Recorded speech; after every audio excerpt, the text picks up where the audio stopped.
A Black father looks back on his life to share with his son his experiences of being Black in America.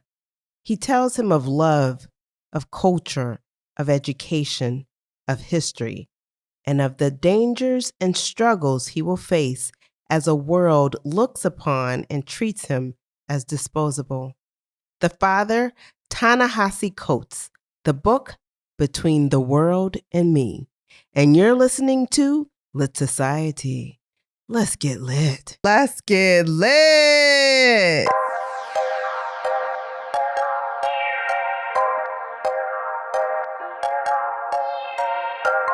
Hi, readers. This is Alexis. And this is Kari.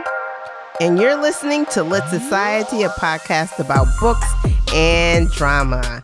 Hey, Kari, so we're going to continue with that idea of us putting a theme at the end of the program after the deep dive, okay? Okay, I like that. So we'll jump right into our context and author. Kari, what can you share with us about the author of this book? Okay, so the author is Ta-Nehisi Coates, a name everyone listening is probably likely familiar with. He was born in Baltimore, Maryland in 1975, a graduate of Howard University, a journalist, writer. Coates' first name, Ta-Nehisi, is derived from an ancient Egyptian language named for Nubia. His father was a Vietnam vet, former Black Panther, librarian, and his mother was a teacher. Coates' father founded and ran Black Classic Press, a publishing company specializing in African-American titles. When he behaved poorly growing up, his mother would make him write essays, which reminded me of something similar that Trevor Noah relates in his memoir. And somehow from this punishment, a love of literature was born. So Coates lived in Paris for a residency, and in 2009, he lived in Harlem with his wife, Kenyatta Matthews, and son, Samari Coates. He's a feminist, he's an atheist, but is he anti-American, as some would say? Coates would answer this way. He'd say, if you believe that America is somehow higher than all other countries, that it's touched by God, then yes, I'm condemning it. But if you believe, as I believe, that it's a country established by humans with all the beautiful things and all the flaws that come from being a human being, then no. And I know he'd say that because I'm paraphrasing a quote from a 2022 interview with Trevor Noah for The Daily Show. And that's Ta-Nehisi Coates. Thanks for sharing, Kari. Now let's hear a brief synopsis without spoilers before our deep dive. In an intimate letter to his only son, a father explains his identity and fears within the galaxy of America, its race invention, and the mythology it's produced. Alexis, who do you think would enjoy reading Between the World and Me? So this kind of sounded to me like a diary entry. So I think anybody that likes memoirs. If you like a memoir, you'd enjoy this, especially those related to being Black in America. Yeah, I thought about Isabel Wilkerson too, and also Stamped, of course. I think those books are, Stamped and goes well with this memoir. If you enjoyed learning about the history of not just Black Americans, but the ideology of race, that was very interesting and eye-opening. Stamped was. So I thought this book was a great follow-up for that. Yeah. Kari, tell us why you chose this book. It's been on our list for a while, as we said last week, and it's a very short read, a very intimate read. So I thought, why not? This seemed like the perfect week to slip in something of this nature. I don't even think we're doing another nonfiction this month. And so it was the perfect opportunity to pick this book. Okay. Well, why don't we take a quick break before we jump into the deep dive of Between the World and Me by Ta-Nehisi Coates. Is that okay? Perfect. Let's do it.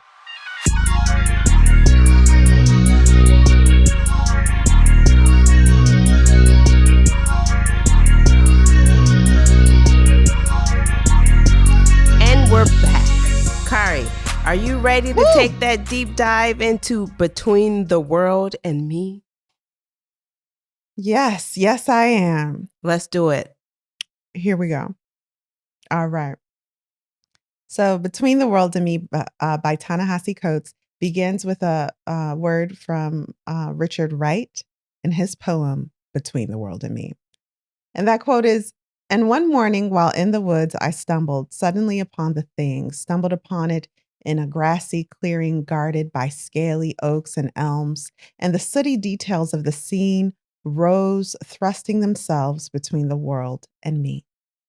Part 1, my body. Son, now, we must realize that Ta-Nehisi ain't even talking to us. He is talking to his son, primarily, fully, completely. Okay? And we just have the privilege of being in on this conversation, right, Alexis? Correct. So he begins with telling his son about a television host who asked Ta-Nehisi what it meant to lose his body. Although she did not mention it specifically, it was his body that she was referring to. The question was, why did Ta-Nehisi believe that the progress of Americans who believed themselves white was built on looting and violence? And the answer, he says, is American history. Standing in defiance of their God, democracy, a contract was built about a government of the people, for the people, and by the people. And of course, those words are Lincoln's from the Battle of Gettysburg. These people, though, did not mean your mother, he tells your son, or your grandmother, or me. People was a political term. Americans believe in race as a reality of the natural world, and racism is the innocent daughter of Mother Nature. I love Ta-Nehisi's writing here because he is taking very large ideas and condensing them into succinct statements. So what he's saying here is many people believe race as it exists in America is an inherent reality, not a made-up construct. They believe all over the world people see race as we do here, and that the race system that was invented here is just as natural as a hurricane or an earthquake. But it's not. That means that race, I know. Yeah, so that means that race is the child of racism. And it's just something that happens. You know, racism is the innocent daughter of Mother Nature. But actually, race is the child of racism, not the father. Hue and hair is a fact. But the idea that these characteristics signify deeper attributions which are indelible is a new idea in the context of history. And it's for the hopelessly deceived, he says. Perhaps one day Americans will toss aside this fictional hierarchy and rise to their hopes, creating a nobler basis for their myths, but he can't call it.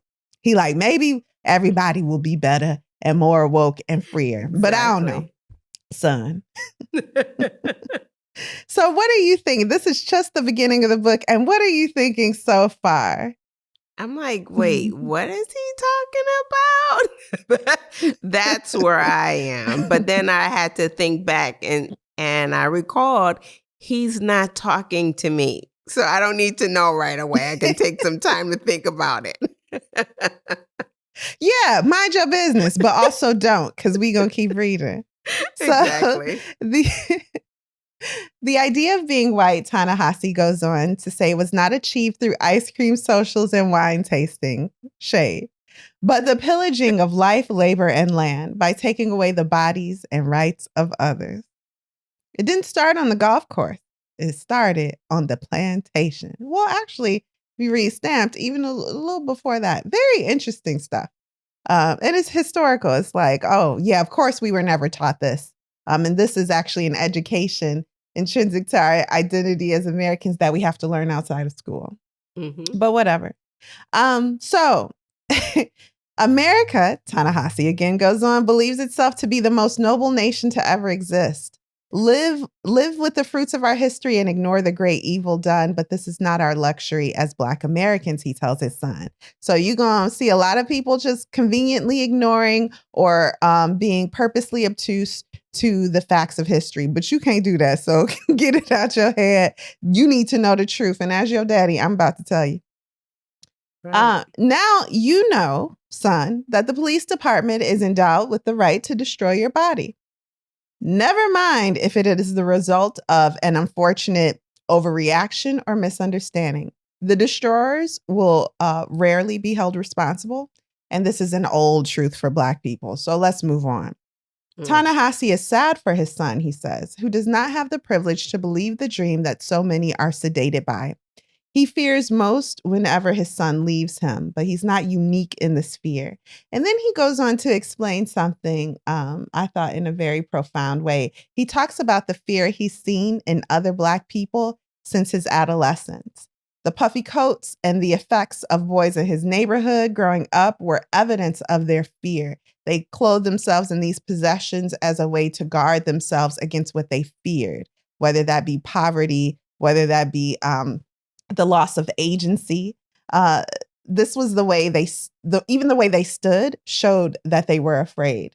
Their customs of war, rituals of street fights, and these street fights definitely do have rules, or at least they did at a time. That was all evidence of a fear. Their music, which made them feel like masters of their lives, showed their fear. The way mothers and fathers discipline their children in the Black community shows a fear. But there was another world where this fear did not even exist. And Ta-Nehisi knew that because of television. America was a galaxy, and there was a vast space between the other world and him and his world. Because people on TV was living in Highland Park and having fun times in detention.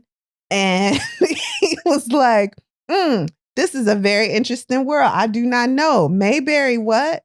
Let's move on and talk about school. But let me say that I really appreciate the way he said that, the way he talked about that fear that he saw in the neighborhood amongst the Black men and boys in his neighborhood. I really like the way he talked about that, discussed that. I think he discussed it rather poetically. But absolutely. I agree 500%. And if you're watching us on YouTube, there may be a slight delay when Alexis talks. We're just experiencing some Wi-Fi issues because she decided again to abscond the country. But anyway, I ain't going to tell all her business. So let's move on. So the laws of the street, Ta-Nehisi says, were straightforward and reactionary. However, the laws of the schools were aimed at something distant and vague. Evidence of this was growing up, you were told you need to be somebody. You need to go get an education so you can be somebody. Who are you trying to be? And what is the greater implication of that? The school was hiding something. It was not a place for higher learning. School did not reveal truth. It concealed truths. Why was a number 2 pencil the difference between life or death? If a boy was in the street and he died, people would say he should have been in school. Because was school the safe place to be? I came to see the streets, Ta-Nehisi says, and schools as arms of the same beast. Fear and violence were the weaponry of both. One enjoyed the protection of the state, the schools, and the other did not. Right. Fall in the streets and a crew would take your body. Fail in school and you be sent back to those same streets where a crew would take your body. Society will say he should have stayed in school. And now we're going to give a few quotes from the book. And this is the first one. Here we go.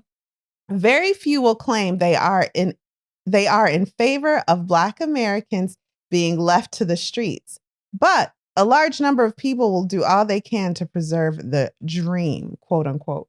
No one directly proclaimed that schools were designed to sanctify failure and destruction, but a great number of educators spoke of personal responsibility in a country authored and sustained by a criminal irresponsibility. The point of this language of intention and personal responsibility is broad exoneration. Mistakes were made, bodies were broken, people were enslaved. We meant well. Right, right. So what are all of these words saying, Alexis? What is he telling his son in this portion of the book? To me, it sounded like he was telling him that, how does he phrase it? People who who call themselves white is how did he say that in the book? You remember? There's an expression he used. Because white people implies that someone is born white. And he called it what? People who call themselves white? Is that how he said it in the book? People who call themselves white. Yeah. So he says people who call themselves white. So these people who call themselves white did terrible things, and that they've now been excused. And we have to deal with that. That's how I heard that. And part of that exoneration comes from the fact that education is available to all. Now, is that education thorough? Is it really giving the truth of basic realities? No. It's perpetuating an ideology for the most part. But if you don't learn this ideology, you will be blamed if you are killed in the street because you should have been in school learning the untruths. Learning the untruths. So, there's that. Because it's something that's learn them good. Continuously fed at every level. Every level. Yeah. These truths, for sure. These untruths are told at every level of education. And we're not talking about 2 + 2 = 4. No. Which is debatable. But no.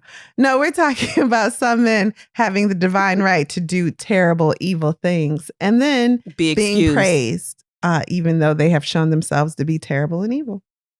Be excused, have monuments built for them. Oh, yeah, it's a great thing. Malcolm and Howard. So Coates saw in Malcolm X the first truly honest man. He's not talking about the men in his life. He's talking about the men he's learned about, okay? Because he has great respect for the men and women who raised him and showed him love growing up. But Malcolm X said our hair was as good as anyone else's. And it's too beautiful to be stripped and processed. Our noses are too beautiful to be hacked and altered. Our skin is beautiful. We are beautiful. To Coates, Malcolm loved us, and so he loved Malcolm. And also to Coates, Howard University was his Mecca. His father worked there. He met his wife there, Coates did. And it was in Chocolate City, proximity to Black Power. The alumni were names that combined to create the Mecca. Thurgood Marshall, Zora Neale Hurston, Toni Morrison. These are great names, great Black people, in which Coates goes as far as to compare the university to a religious center. The Black world was expanding before him, he says, and it was beyond what was translated by the white who came up with the one-drop rule. The Black diaspora was the Western world itself. Who was the Tolstoy of the Zulus? We would never know because the Zulus were not important in the context of the history he learned in school. And so all their great minds were washed away in those history books to praise the other wider world. Although we love Tolstoy over here, so keep it cute, Ta-Nehisi. Okay, so that's exactly what I said. Wait a minute, though. We really like that story. Okay, cool. He's like, Kari gonna have a problem with this. No, I get it. Totally get it. So Ta-Nehisi needed books. He loved books and he needed to learn. He needed to learn truth and inhale pages, and Howard University complied. And if some of our listeners don't know the history of Howard University, what it is, it's a historically Black college with its own special place in the history of America. The function it has served, the minds it has birthed, and that's what Coates is drawn to. What's taught there, which is factual history that we don't get in grade school. Mm-hmm. Grade school, I guess you can say that for a lot of university classes. But it's an uncomfortable history that's taught there that you don't get in a lot of places. Yeah. So, Ta-Nehisi learned truths that carried the Black body beyond color and texture. But being Black and beautiful was not something you could safely talk about openly. Any sign of even minute pride would offend someone else who would then see to it that you were disabused of that pride. And we see that here. If you talk about your proud Italian heritage, Very few people, I would argue, will think you are attacking their heritage because your pride and your culture has nothing to do with them.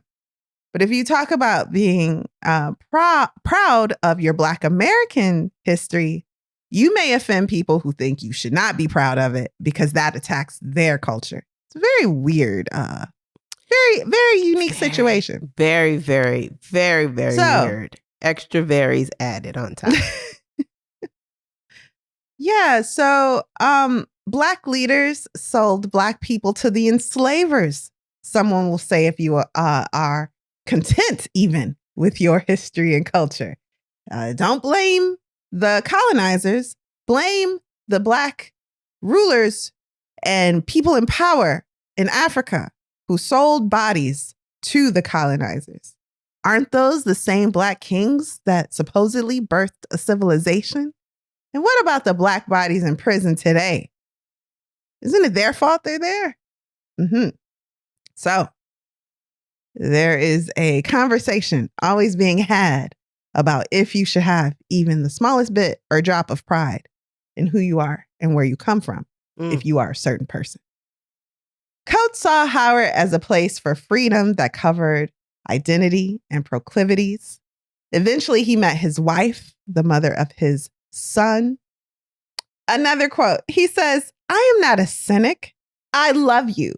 And I love the world, and I love it more with every new inch I discover. But you are a Black boy, and you must be responsible for your body in a way that other boys cannot know. Indeed, you must be responsible for the worst actions of other Black bodies, which somehow will always be assigned to you. And you must be responsible for the bodies of the powerful. The policeman who cracks you with a nightstick will quickly find his excuse in your furtive movements. And this is not reducible to just you. The women around you must be responsible for their bodies in a way that you will never know. You have to make your peace with the chaos, but you cannot lie.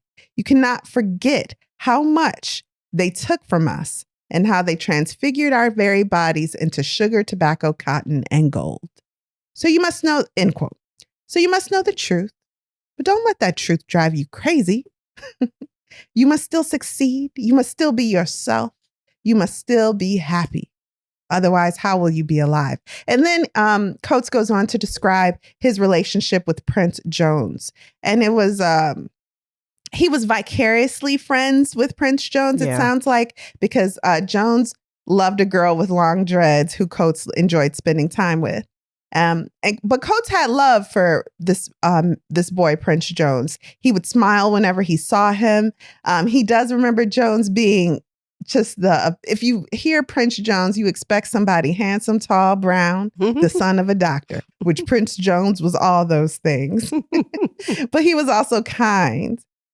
He had made it out, quote unquote. He was smart. And soon after Howard University, after he graduated, he was shot dead by a police officer who would later claim that Jones tried to run him over with a Jeep.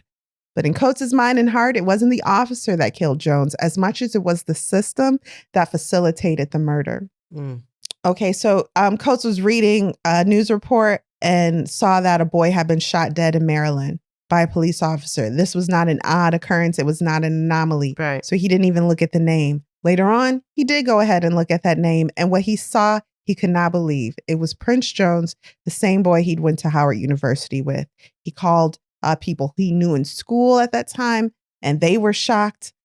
Weeks went on, and it became clear that the officer involved was a known liar who utilized false evidence. So prosecutors were forced to drop the case in all cases, actually, in which that officer was involved. So you would think this officer was like fired, right? No. The officer was demoted, restored, then put out on the street to continue his work. And Coates says, through additional reports, a narrative began to take shape. The officer had been dressed like an undercover drug dealer. He'd been sent out to track a man whose build was 5'4" and 250 pounds.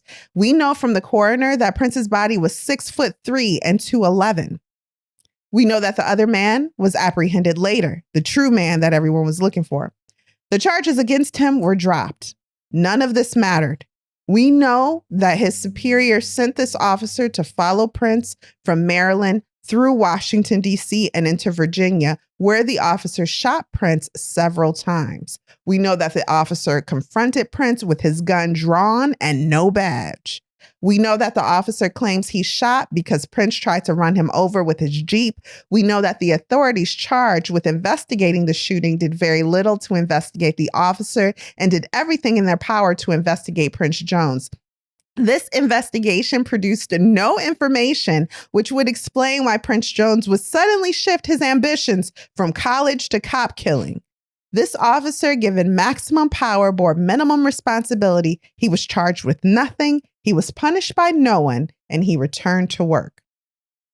So, if a man approaches you with a gun drawn, no badge, and you think he's a drug dealer, you might try to hit him with your Jeep.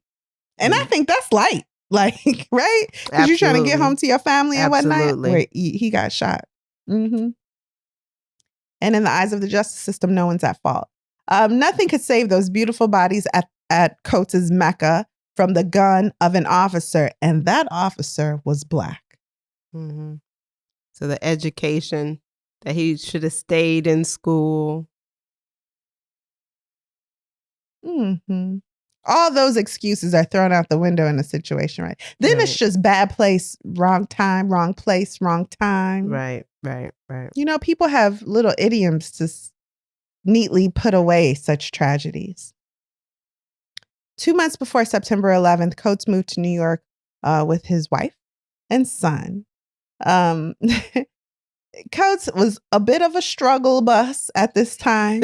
He would tell everyone that he wanted to write. His wife had secured a job and he felt like a stowaway.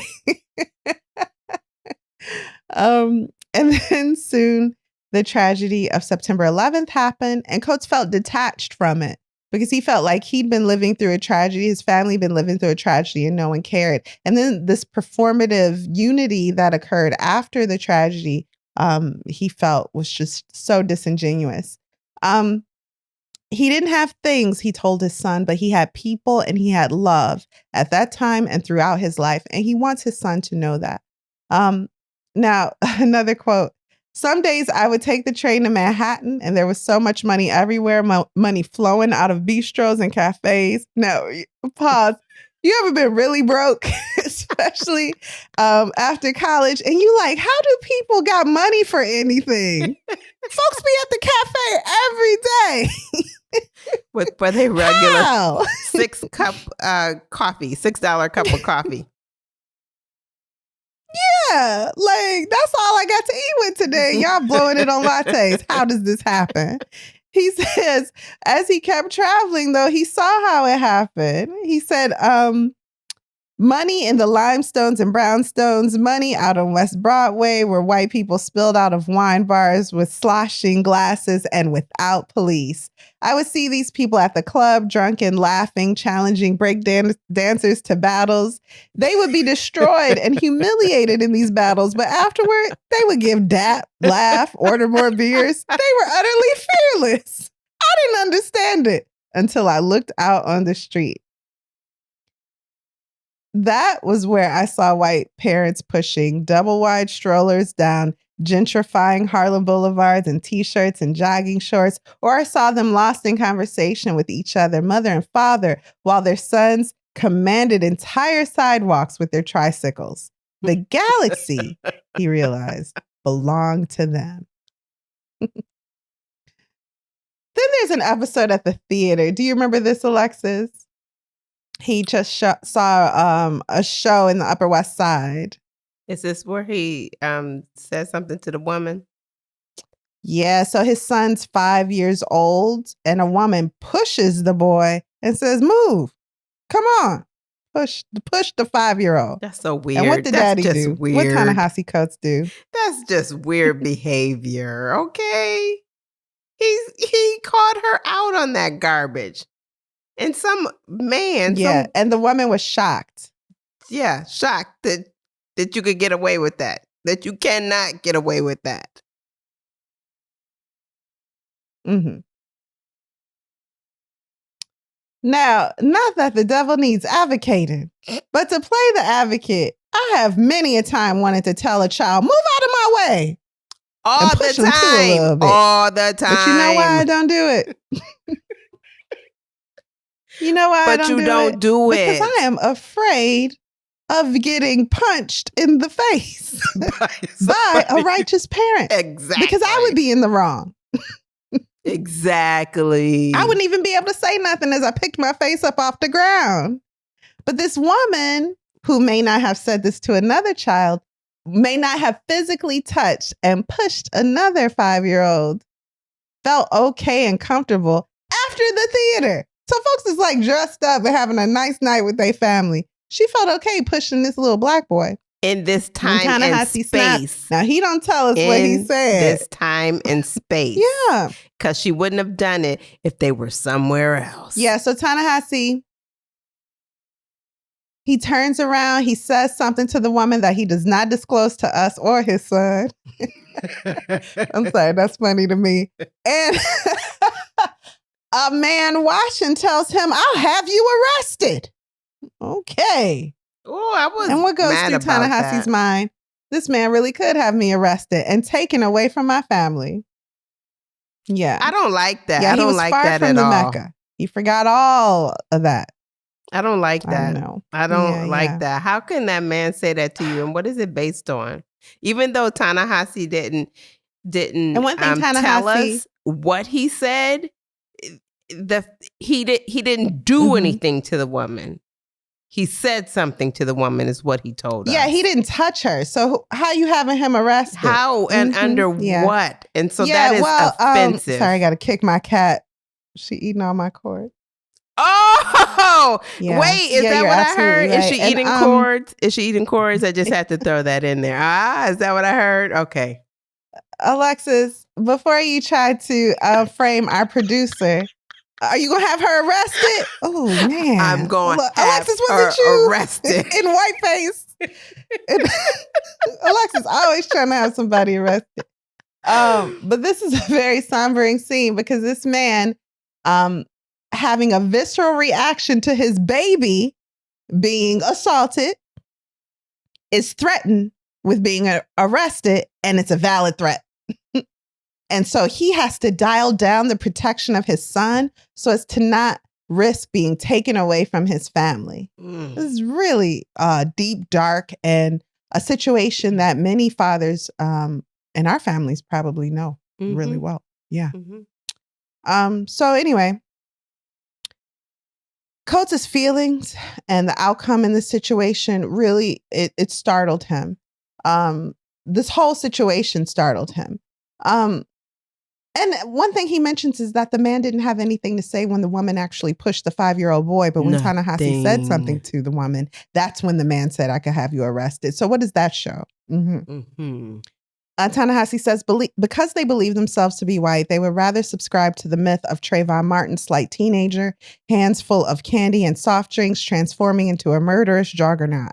And they would rather see Prince Jones followed by a bad cop through 3 jurisdictions and shot down for acting like a human. And they would rather reach out in all their sanity and push my 4-year-old son as though he were merely an obstacle in the path of their too important day. So here we go. Your mother, Ta-Nehisi says, turned 30 and visited Paris. Now, this is Ta-Nehisi talking. I had no interest in travel. In fact, a friend of mine said travel is as useless as buying a expensive pink suit. So what's the point? But then the mother came back. She talked about the street, the freedom, the people, the beautiful doors. And this helped Ta-Nehisi to open his eyes to the world that existed outside of the American galaxy and the tie he shares with Black people all over the world. He got a passport. He was afraid and excited and alive. He returned to Paris with his entire family to show his son a different world with people living different lives and to remind his son that he comes from somewhere, just like everyone in the world. Alexis, you kind of been doing this. How has travel, if it has, how has it shaped your identity of your new self in this new chapter of you, your old self in a new chapter of life? Well, I look at the world, it gets smaller to me. It gets smaller because I've Sure. made so many connections with people, and I see it's smaller and still big at the same time. So I don't know how to describe it, but it opens my worldview. Mhm.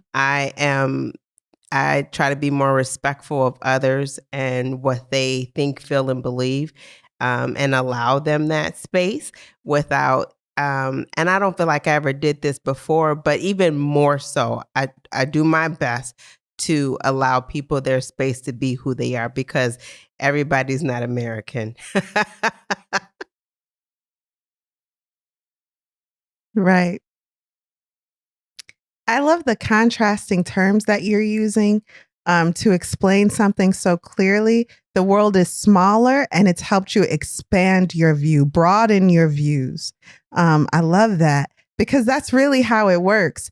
As the world stops being this vast, scary place full of scary people, you start to see people as people with their own lives, their own ideas. And you stop being afraid if you were afraid. Mm-hmm. And I don't think you were ever afraid, but I see that in what Ta-Nehisi is saying. Mm-hmm. And he saw too that the way that Americans, the race invention of America covered him in every aspect of his life, all day, every day. Not everyone lived with that. So what did that mean for them? How were their views shaped? Who were they? Of course, different types of racism exist all over the world, Exactly. but the very specific one that he lived in, how was life without that? He also talks about being at the airport and he bumped into a black man who was like, "My bad," and the black man was like, "You straight." And in that moment, that little piece of life was like a language and understanding between them. And it helped Ta-Nehisi to realize from where he comes. And although they made us a race, we made ourselves into a people. And some very beautiful statements here. So then I just want to end with a final quote from the book. Ta-Nehisi says, "I do not believe that we can stop them, Samari, because they must ultimately stop themselves. And still, I urge you to struggle. Struggle for the memory of your ancestors, struggle for wisdom, struggle for the warmth of the Mecca, struggle for your grandmother and your grandfather, for your name. But do not struggle for the dreamers. Hope for them, pray for them if you are moved. But do not pin your struggle on their conversion. The dreamers will have to learn to struggle themselves to understand that the field for their dream, the stage where they have painted themselves white, is the deathbed of us all." And that is Between the World and Me by Ta-Nehisi Coates. Would you like to take a break? Let's. All right, let's do it.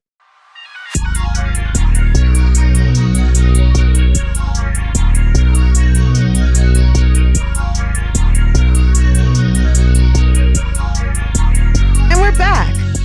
Now, Alexis, you promised us a theme of the week at the end of our deep dive into Between the World and Me. And listeners, if you don't recall, or perhaps you do, each week we choose a theme to discuss inspired by the book. Alexis, please, what is the theme this week that we're getting into? Okay, so the theme I've chosen for this week is young Black teens doing things. This article that I came across is from I want to say 18 or 19, but I only include them. It's only like four young people, four Black young people that I can find a current associated website with. So this is what I found. There is a Georgia-based teen, him and I believe it's his sister, and his name is Charlie and her name is Hannah Lucas. And they launched a mobile app called Not Okay. And it makes it easy for youth in crisis to ask for help. Charlie was 13 at the time, and he was inspired to create this app. For his inspiration came from his older sister, Hannah, who suffers from a condition that makes her pass out. It's like her autoimmune system is attacking her body and it causes her fatigue and she passes out. So whenever she's not feeling well in school, she opens up the app and she can just tap that she's not okay, which will automatically send a text message to whomever she identifies that says, "Hey, I'm not okay. Please call me, text me, or come find me," along with a link to her GPS location. Oh, I love that. Yeah, and so there is a website out there associated with their mobile app. The second teen is George Hofstetter, and he's an app developer who uses technology to address systemic ills like racism and violence. As a senior in high school at the time, he developed his love for tech, and then he created an app called Connect the Dots, which is a platform to help Black students in predominantly white private schools navigate racism on their campuses. And then he launched his own tech company called George Hofstetter Technologies, Inc. when he was just 16. He's also working on other apps. One is called Cop Stop, which is designed to protect people from police brutality and educate young people about best practices for staying safe while interacting with police. And this app is supposed to include a film, an option that turns on a camera, so you're automatically recording your interaction with the law enforcement. The third child, the third teen that I came across was Mosiah Bridges. Now, I heard of him. I actually was looking for his name, but I couldn't find it. I couldn't think of it. So when I came across it, it was pretty cool. Anyway, at the age of 9, he started making bow ties, and then he launched his own company. It's called Mo's Bows, and it's a handcrafted bow tie. Oh, I do know Mo's Bows. Yes, and it's sewn from scratch that he started at age of 12. So he's still in business. He had a deal. I want to say this. I can't even remember what year this article is from, but he had a deal back in I want to say 2018, 19 with the NBA, where he created a line of handmade neckties that featured the NBA logo, the logos of NBA teams. Wow. Yeah, that's pretty cool, right? He's still in business. His website is also active. And then finally, we have young Corey Neves, who was just 6 years old at the time when he told his mom he wanted to start a business so he could save for a car because he was tired of taking the bus. So he started by selling lemonade, and then he added cookies to expand the product line. And today we have Mr. Corey's Cookies, and him and his mom make these cookies. And he's been able to partner with major brands such as Williams Sonoma, Whole Foods, Bloomingdale's, and Pottery Barn. And he also has an active website. So there are some 5 young Black boys that are doing things in the world today. And that is our theme of the week. I named one girl, but I wanted to focus primarily on boys. That's okay. What, you want me to say it again? So that's our theme of the week. There are 4 young boys that are doing things, active websites, technology, food, design, and that's our theme of the week. I love that. Thank you so much, Alexis. You're welcome. And maybe you can send me those links and I'll put them in the show notes so we can all support those businesses if we so choose. Okay, we'll do. Well, now that we've covered the deep dive and the theme of the week, may I have your final verdict? What have you thought about Between the World and Me by Ta-Nehisi Coates? Is this a book you'd recommend? What's your final verdict? Yes, it is a book I would recommend. I'll say it right off the top because like I said in the middle there, I felt his words were like poetry. It makes it easier to digest when it sounds like poetry, I think. And he said a lot of things that made sense, that kind of touched me and moved me to think about the men in my life. And so I would definitely recommend the book, particularly to those men in my life. And I would recommend it overall as well. But I did enjoy the book. I like how he talked about his experience with traveling out of the country, and how he described how people, how the young Black men in his community were in fear and how that fear was expressed. I like the way he Yes. talked about school and education, this process where we're being taught about things, about people who did very bad things, but yet that was okay. It's being excused, and we should continue on knowing that. So I really appreciated his approach to this story, and so I would definitely recommend it. What about you, Kari? What's your final verdict? And would you recommend this book? Yeah, I thought it was such a unique book, a letter from a father to a son. I don't know another book like this that I've ever read anyway. So I thought that that point of view was just so beautiful. Yeah. The way he's very vulnerable with his son. Mhm. And just going over it in this deep dive, it sounds like a political book. Like he's trying to make his son view something about himself, about his country. But if that's the way the listener feels, then perhaps I haven't described it correctly, because there's so many layers in this book, and the overall theme is the love that he has for his son and the way he's trying to prepare him for the realities of the world he lives in, which is what any good father would do. So the way he speaks is very frank, but he lets his son know this is what I have come to know based on my life experiences Yeah. and what I've learned, both in and out of school. That's interesting. So in that way, even if you don't agree with everything that Ta-Nehisi believes, which I definitely do not, I love the beauty in his words, and I love the way he succinctly details the vileness of racism and the whole mythology built around it, and how it will be the deathbed of everyone if it's allowed to be, if it continues, which, I like the way he says people who call themselves white, because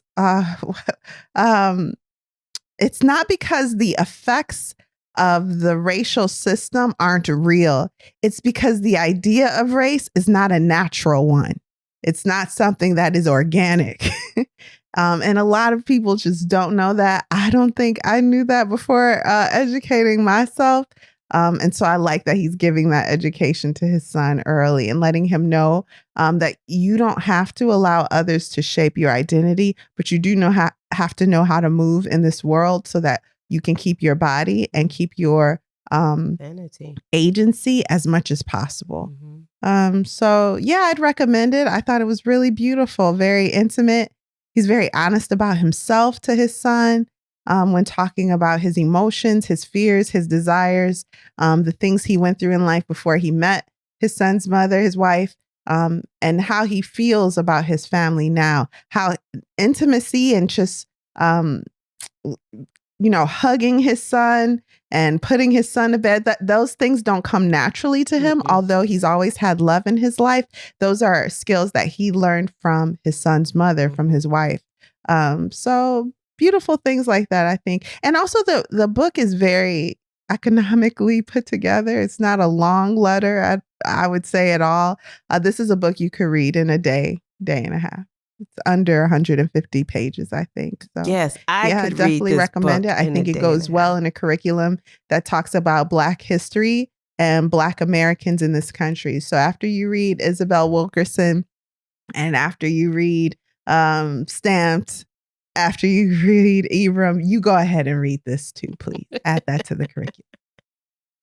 Well, that's wonderful. Thank you for your coverage and retelling of that story. Kari, what are we reading next week? We are reading The President's Daughter by Bill Clinton and James Patterson. Part 1. Yes. This is going to be a 2-part series. Yes. You know I like a 2-parter. Thank you for listening to Lit Society. We look forward to meeting up with you next week, Thursday. Lit Society is brought to you by Alexis Honoria, that's me, and Kari Herrera. Support the cause by leaving a 5-star review for our show on Apple Podcasts and Spotify, and leave a comment on Apple and Spotify about why you absolutely love us, because we love you too. If you enjoyed what you just heard, tell a friend about us, and visit litsocietypod.com for show notes, this month's book list, and to sign up for our amazing email newsletter. And until next time, readers, read something. Read something.